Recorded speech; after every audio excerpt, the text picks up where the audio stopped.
మీరు ఇప్పటికీ మీ ట్రేడింగ్ లాభాలపై అధిక బ్రోకరేజ్ ఛార్జీలు చెల్లిస్తున్నారా? ఇప్పుడు చింతించకండి. భారతదేశం యొక్క నంబర్ 1 రతన్ టాటాకి అప్స్టాక్స్ లో పెట్టుబడులున్నాయి. అప్స్టాక్స్ తో ఉచిత డీమాట్ ఖాతాను తెరవండి. అప్స్టాక్స్ ఛార్జీలను అన్ని విభాగాలలో కేవలం ₹20 బ్రోకరేజ్, అలాగే లైఫ్ టైం 0 AMC ఛార్జీలను అందిస్తుంది. డిస్క్రిప్షన్ బాక్స్ లో ఇవ్వబడిన లింక్ నుండి మీ ఖాతాను తెరిస్తే మీకు ₹1000 బ్రోకరేజ్ క్యాష్ బ్యాక్ తో పాటు 20,000 విలువైన ప్రీమియం రాకెట్ కాల్స్ ఉచితంగా పొందండి.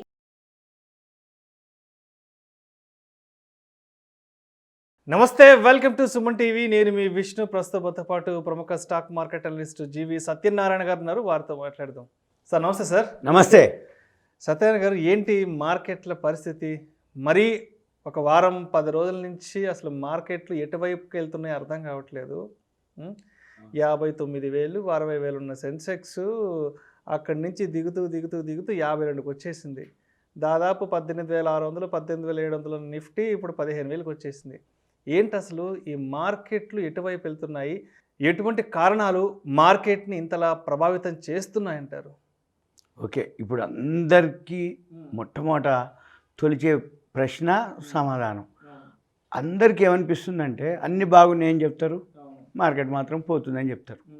మెయిన్ రీజన్ అంటే ఏదైనా కానీ ఏ సిచ్యువేషన్ ఆ టైంలో ఉండదు, దాని రిజల్ట్ ఆ పరిణామం యొక్క ఏదైతే ఉందో తర్వాతనే ఉంటుంది. ఉదాహరణకి ఇప్పుడు యుద్ధం మొదలైంది. ఎప్పుడైతే యుద్ధం మొదలైందో ఆ రోజు కంటే ఎఫెక్టు రాబోయే రోజుల్లో చాలా ఎక్కువ ప్రభావం చూపిస్తుంది దాని మీద. అక్కడి నుంచి ఏవైతే యుద్ధ ప్రభావం ఉందో అక్కడి నుంచి ఈ ఫ్యూయల్ బాగా పెరగటం, అంటే కమోడిటీస్లో క్రూడ్ ఆయిల్ అవి, దాని నుంచి ఏమైంది అంటే మన ట్రాన్స్పోర్ట్, అంటే ఇప్పుడు పెట్రోల్ డీజిల్ గ్యాస్ పెరగటం వల్ల ట్రాన్స్పోర్ట్ పెరుగుతుంది. దాంతో నిత్యావసరాల వస్తువుల ధరలు పెరగటం, దాంతోపాటు ఇన్ఫ్లేషన్ పెరగటం. ఇన్ఫ్లేషన్ ఏదైతే పెరగటం మొదలుపెట్టిందో, ఏవైతే అన్ని దేశాలు, మనమే కాదు, వరల్డ్ ఎకానమీ మొత్తం కూడా ఇన్ఫ్లేషన్ పెరిగింది. ఇన్ఫ్లేషన్ పెరగగానే అమెరికా వాళ్ళు వడ్డీ రేట్లు పెంచటం, వాళ్ళని బేస్ చేసుకొని బ్యాంక్ ఆఫ్ ఇంగ్లాండ్ వాళ్ళు, బ్యాంక్ ఆఫ్ జపాన్ వాళ్ళు వడ్డీ రేట్లు పెంచటం, దాన్ని బేస్ చేసుకొని మనం కూడా వడ్డీ రేట్లు పెంచటం. అంటే ఏంది? ద్రవ్యోల్బణం పెరగటం, వడ్డీ రేట్లు పెంచటం. వడ్డీ రేట్లు పెరిగేటప్పటికి మన సేవింగ్స్ తగ్గిపోతాయి. కొన్ని వస్తువుల యొక్క ధరలు పెరిగిపోయినప్పుడు సామాన్యుడికి భారం అవుతుంది, ఎకానమీ మీద అవుతుంది. ఇప్పుడు శ్రీలంక అదే పరిస్థితి. అంటే ఏంది? ఇలాంటి ఏదైతే సిచ్యువేషన్ ఉందో ఇది మెయిన్ అనమాట. అంటే ఒకదానికి కొరిలేషన్, ఒకదానికి రిలేషన్, ఒకదాని నుంచి కంటిన్యూగా. అంటే ఉదాహరణకి యుద్ధం స్టార్ట్ అయ్యి 2 నెలలు దాటిపోయింది అంటే ఆ ప్రభావం రాను ఒక్కొక్క కంట్రీ మీద, అంటే వాళ్ళ యొక్క ఆర్థిక వ్యవస్థ మీద, దాని మీద బట్టి ఉంది. ఇప్పుడు సపోజ్ మన దేశానికి వచ్చేటప్పటికి మనకి క్రూడ్ ఆయిల్ ప్రొడక్షన్ ఉండదు, ఇంపోర్ట్ చేసుకోవాలి. ఎప్పుడైతే క్రూడ్ ఆయిల్ ఉండదో ఇంపోర్ట్ చేసుకోవాలనో దాని కాస్ట్ పెరిగిపోయేటప్పటికి మనకేమవుతుంది? సేవింగ్స్, అంటే ఫారెన్ రిజర్వ్లు, అంటే ఫారెన్ ఏవైతే ఫారెక్స్ అంటారు, ఈ ఫారెన్ ఎక్స్చేంజ్ నిల్వలు ఏవైతే ఉన్నాయో అవి తగ్గిపోతుంటాయి. మరి అవి తగ్గిపోతున్నప్పుడు ఏమవుతుంది? మన రూపాయి విలువ పడిపోవటం. అంటే ఒక పక్కన ధరలు పెరగటం, ద్రవ్యోల్బణం పెరగటం, ఒక పక్కన వడ్డీలు, అంటే ఇన్ఫ్లేషన్ వల్ల ఇంట్రెస్ట్ రేట్లు పెంచడం. ఇన్ఫ్లేషన్ వల్ల వడ్డీ రేట్లు పెరిగితే మన సేవింగ్స్ ఏవైతే తగ్గిపోతున్నాయో, ఫారెక్స్ రిజర్వ్లు ఏవైతే తగ్గిపోతున్నాయో, అంటే మనం కొనుక్కుని ఏవైతే దిగుమతి చేసుకుంటున్నామో మనం పైసలు ఎక్కువ ఖర్చు పెట్టాల్సి వస్తుంది. ఈ రీజన్స్ తోటి మన మార్కెట్లు ఒకటి కాదు, జనరల్గా ఫస్ట్ బేస్ అయ్యేది యుఎస్ మార్కెట్ల మీదే. యుఎస్ మార్కెట్లు కనుక పెరిగితే మన మార్కెట్లు పెరుగుతాయి. యుఎస్ మార్కెట్లు పడితే ఏషియన్ మార్కెట్లు మీద ప్రభావం చూపిస్తుంది. ఏషియన్ మార్కెట్లను బట్టి మళ్ళీ మన మార్కెట్లను బట్టి మళ్ళీ యూరోప్ మార్కెట్లు మళ్ళీ యుఎస్ మార్కెట్లు, ఇలా ఒక సైకిల్ అనమాట. అయితే వీటన్నిటితో పాటుగా రూపాయి విలువ పడిపోవటం, ఒకదానికి అంటే ఏంది?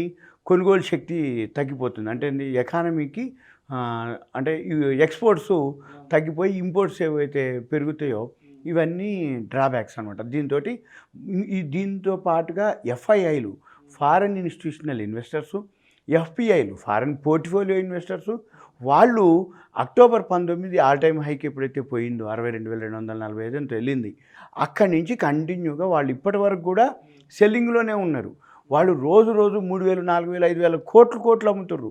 మామూలుగా అమ్మట్లే. మే నెలలో కూడా విపరీతంగా అమ్మటం మొదలుపెట్టారు.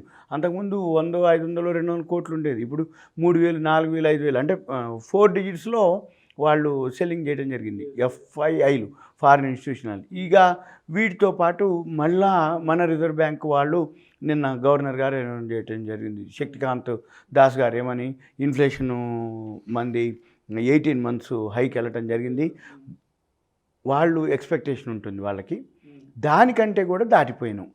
ఏది నిన్న 7.79% అనౌన్స్ చేయడం జరిగింది మన ఇండియన్ ఇన్ఫ్లేషను. అది ఎందుకు పెరిగింది అనే దాని మీద కూడా వాళ్ళు విశ్లేషణ ఇవ్వడం జరిగింది. ఏది ఫ్యూయల్ కాస్ట్ పెరగటం, ఫుడ్ ప్రైసెస్ ఏవైతే ఉన్నాయో అవి పెరగటం వలన ఇన్ఫ్లేషన్ పెరిగింది. అది 18 months హైక్ రావటం జరిగింది. మళ్ళీ ఇప్పుడు నెక్స్ట్ మంత్ క్రెడిట్ పాలసీ ఉంటుంది. క్రెడిట్ పాలసీ అంటే వడ్డీ రేట్ల మీద డెసిషన్ ఉంటుంది. ఆ వడ్డీ రేట్ల మీద డెసిషన్ ఏప్రిల్లో ఉంది. ఆ క్రెడిట్ పాలసీ కూడా మేము ఏం చేస్తాము, వడ్డీ రేట్లు మేము కూడా పెంచుతాము అని ఒక సూచన వచ్చేసింది. అంటే ఏమవుతుంది, వడ్డీ రేట్లు పెరగటం వలన సామాన్యుడికి భారం అవుతుంది. రెండోది, ఈ కంపెనీలు ఏవైతే ఉన్నాయో ఈ కంపెనీలకి అంటే ప్రాఫిట్ తగ్గిపోతుంది. ఎప్పుడైతే ప్రాఫిట్ తగ్గిపోతుందో రాబోయే రోజుల్లో ఏవైతే ఇప్పుడు యాన్యువల్ రిజల్ట్స్ బాగానే ఉన్నాయి కొన్ని కంపెనీలు, కానీ రాబోయే రోజుల్లో అంటే ఫస్ట్ క్వార్టరు ఈ ఫైనాన్షియల్ ఇయర్లో మావి అంతగా లాభాలు రావు అని ఒక సూచన చేయడం జరిగింది. దాంతోపాటుగా మన మార్కెట్లు కూడా రిజల్ట్స్ బాగున్నా కానీ షేర్లు తగ్గిపోతున్నాయి. ఇది మెయిన్ రీజన్. అంటే ఏంది, వడ్డీ రేట్లు పెరుగుతాయని ఒకటి, ఆల్రెడీ ఇన్ఫ్లేషన్ ఏదైతే ఉందో హైలో ఉందో ఒకటి, ఇక మిగిలిన దేశాలతో పోలిస్తే మనం కూడా ఉన్నాం, ఇన్ఫ్లేషను హైలోనే ఉన్నాం. మిగతా వాళ్ళతో పోల్చుకొని మనం కూడా వడ్డీ రేట్లు పెంచాల్సిందే. ఆ పెంచితే అనేది మాత్రం ఎవరైతే ఇన్వెస్టర్ ఉందో, చిన్న ఇన్వెస్టర్ కానీ ఎవరైనా సరే వెయిట్ చేసి పేషెన్స్ అంటే ఓపిక గనక ఉండి వాల్యూ కనుక ఉన్నాయి కనుక ఒక 3-4 నెలలు కనుక ఉంటే మళ్ళీ ఎక్కడో ఒక దగ్గర సెట్ అవుతుంది మార్కెట్. గవర్నమెంట్ పాలసీలు తీసుకుంటారు. అమెరికా వాళ్ళు వడ్డీ రేట్లు పెంచుతాం అనేది ఏదైతే నెక్స్ట్ 50 BPS పాయింట్స్ వాళ్ళు ఇంకో 2-3 సెషన్స్లో పెంచేస్తామని అనౌన్స్ చేయడం జరిగింది పావెల్ గారు రాత్రి. అంటే ఏంది, వడ్డీ రేట్లు ఎప్పుడైతే పెరుగుతుందని సూచన వచ్చిందో పడ్డంత వరకు పడుతుంది. వడ్డీ రేట్లు పెరిగినా కూడా ఇక బాటం లేదు అని అనుకున్నప్పుడు మళ్ళీ మార్కెట్ బౌన్స్ బ్యాక్ అవుతుంది. అప్పటిదాకా మాత్రం ఓపిక ఉండాల్సిందే, వెయిట్ చేయాల్సిందే, మార్కెట్ని ఫాలో అవుతుండాలి, అబ్జర్వ్ చేస్తూ ఉండాలి. ఎవరైతే ఓపిక ఉంటారో ఇన్వెస్టర్స్కి ఇంకొకటి దీంట్లో డ్రాబ్యాక్ ఇంకోటి కూడా ఉంది, ఈ మార్జిన్ అని ఉంటుంది. ఈ మార్జిన్ అంటే దాన్ని లివరేజ్ అంటారు, దాన్ని ఎక్స్పోజర్ అంటారు. ఈ లివరేజ్ ఎక్స్పోజర్ అంటే ఏంటంటే మీ అకౌంట్లో ఒక 1 lakh ఉన్నాయి అనుకోండి, మీకు 4 to 5 lakhs మార్జిన్ ఇస్తారు. ఒక 1 week 2 వారాలు 1 month మీరు బై చేసుకోండి అని అంటారు. అయితే వీళ్ళు ఏం చేస్తారు, అందరూ కూడా 1 లక్ష పెట్టేసి 4-5 లక్షలకి పొజిషన్ తీసుకుంటారు. ఒకరోజు తగ్గుతుంది, ఒకరోజు పెరుగుతుంది. వీళ్ళందరూ ఏమనుకుంటారంటే తగ్గిన తర్వాత మళ్ళీ పెరుగుతుంది కదా మనం క్లోజ్ చేసుకుందాంలే అనుకుంటారు. తగ్గినప్పుడు తీసుకోరు, పెరిగినప్పుడు ఇంకా పెరుగుతుంది కదా అని వెయిట్ చేస్తారు. ఈ లోపల మళ్ళీ మార్కెట్ డౌన్ అయింది. ఈ మార్జిన్స్ అన్నీ కూడా కట్ ఆఫ్ అయిపోతున్నాయి. ఇప్పుడు ప్రజెంట్ డ్రాబ్యాక్ అది కూడా అంటే ఏంది, రాబోయే రోజుల్లో ఎవరైతే లోన్ల మీద తీసుకున్న వాళ్ళు ఉంటారో వాళ్ళందరికీ కట్ ఆఫ్ అయిపోతే రియల్గా ఎవరి దగ్గర అయితే పైసలు ఉంటాయో వాళ్ళు ఎవరైతే ఉంటారో వాళ్ళకే పైసలు వస్తాయి. అయితే చివరిగా ఇంకొక ప్రశ్న కూడా అడుగుదాం అనుకుంటున్నాను. అయితే మార్కెట్లో ఎప్పటి నుంచో ఉన్న ఇన్వెస్టర్స్ అయితే ఇవన్నీ చూసుంటారు. అవును, రైట్. అప్లు డౌన్లు, భూములు, చూసుంటారు, స్కామ్లు, మార్కెట్ ఫాల్లు ఇవన్నీ చూసుంటారు. వాళ్ళకి అలవాటు అయిపోయి ఉంటుంది, ఎప్పుడు ఎగ్జిట్ అవ్వాలి, ఎప్పుడు ఎంటర్ అవ్వాలి. సో ఇలాంటి కంప్లీట్ నాలెడ్జ్ వాళ్ళ దగ్గర ఉంటుంది, ఐడియా ఉంటుంది, రైట్. బట్ గత సంవత్సర కాలంగా కొన్ని లక్షల మంది మార్కెట్లోకి వస్తూనే ఉన్నారు. సో మరి ఇటువంటి వాళ్ళు ఇటువంటి మార్కెట్ని ఏ విధంగా అర్థం చేసుకొని తమని తాము సేఫ్ జోన్లో ఉంచుకోవడానికి ప్రత్యామ్నాయాలు వెతుక్కోవాలంటారు? అవును, ఇది కరెక్ట్. ఎందుకంటే మీరు అన్నట్టు అంతకుముందు వేలలో ఉన్న డిమాట్ అకౌంట్లు లక్షల్లోకి పోయినాయి, లక్షలు పోయి కోట్లలోకి పోయినాయి. లేటెస్ట్గా లాస్ట్ వీక్ ఎల్ఐసి ఐపీఓ ఏదైతే వస్తుందో ఎల్ఐసి పాలసీ హోల్డర్లకు ఎవరికి డిమాట్ అకౌంట్ లేవు. మ్యాక్సిమం ఇప్పుడు ఎల్ఐసి ఐపీఓలో ఇష్యూ సబ్స్క్రిప్షన్లో కోటాలో ఏదైతే general quota, big investors quota, policy హోల్డర్ల కోటాలోనే ఎక్కువ సబ్స్క్రిప్షన్ వచ్చింది మొన్న ఎల్ఐసి. అంటే ఏంది అర్థం, ఫ్రెషర్స్ ఎల్ఐసి పాలసీ హోల్డర్స్ ఎవరైతే ఉన్నారో వాళ్ళందరూ డిమాట్ అకౌంట్లు ఓపెన్ చేయడం జరిగింది. కొన్ని లక్షల డిమాట్ అకౌంట్లు తోటి ఫండ్స్ వచ్చినాయి. అంటే ఏంది, మీకు ఇంకా సింపుల్ అనమాట, ప్రతిరోజు ఒక 500 కోట్ల రూపాయలు షేర్ మార్కెట్లోకి ఇన్ఫ్లో అవుతుంది. ఈ ఇన్ఫ్లో ఏదైతే వస్తున్నాయో మ్యూచువల్ ఫండ్లోకి, ఆ 500 కోట్లు ఎక్కడ ఇన్వెస్ట్ చేయాలి? ఎక్కడో ఒక దగ్గర కంపెనీలు ఇన్వెస్ట్ చేయాలి. అవే మ్యూచువల్ ఫండ్స్ ఇప్పుడు బయింగ్ చేసుకుంటూ వస్తున్నాయి. ఎఫ్ఐఐలకి ధీటుగా వాళ్ళు ఎన్ని వేల కోట్లు అమ్మితే కొంచెం అటు ఇటుగా మన వాళ్ళు కూడా కొనటం మొదలుపెట్టారు, కొంటుండ్రు. అందుకని మన మార్కెట్ ఇంకా ఇలా ఉంది.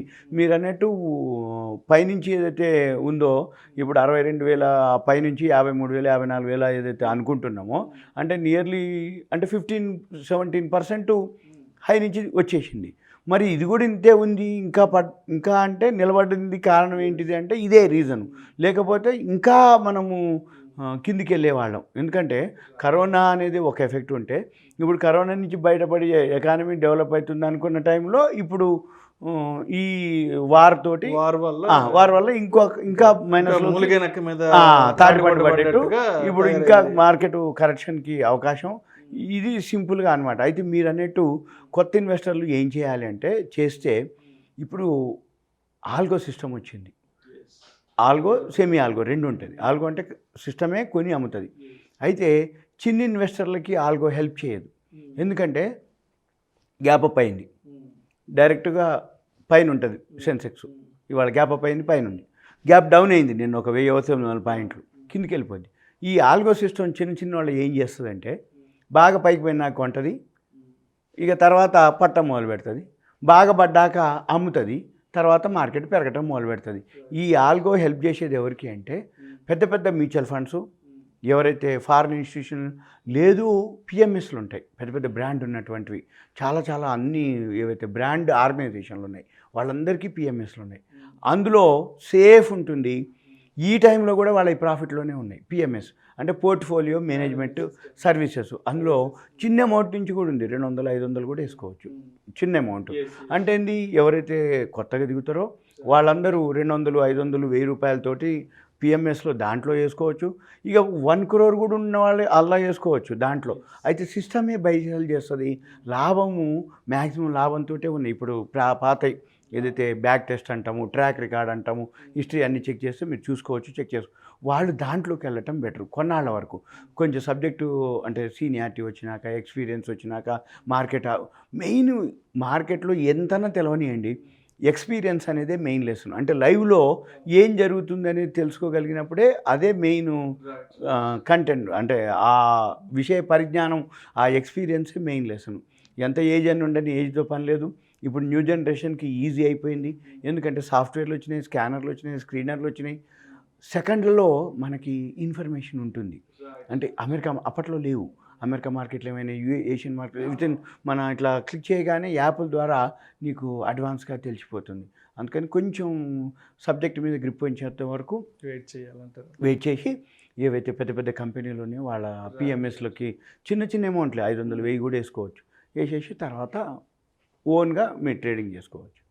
Right. Thank you sir. Thank you so much Satyanarayana గారు. ఇప్పుడున్న మార్కెట్ల పరిస్థితి గురించి, అదేవిధంగా ఈ మార్కెట్లకి అనుగుణంగా ఇప్పుడు మరి మార్కెట్లో కొత్తగా వస్తున్న ఇన్వెస్టర్లు ఎటువంటి జాగ్రత్తలు తీసుకోవాలి అనే అంశం గురించి ప్రేక్షకులకు మీ విశ్లేషణ ద్వారా చాలా క్రిస్టల్ క్లియర్గా ఎక్స్ప్లెయిన్ చేశారు sir. Thank you so much sir.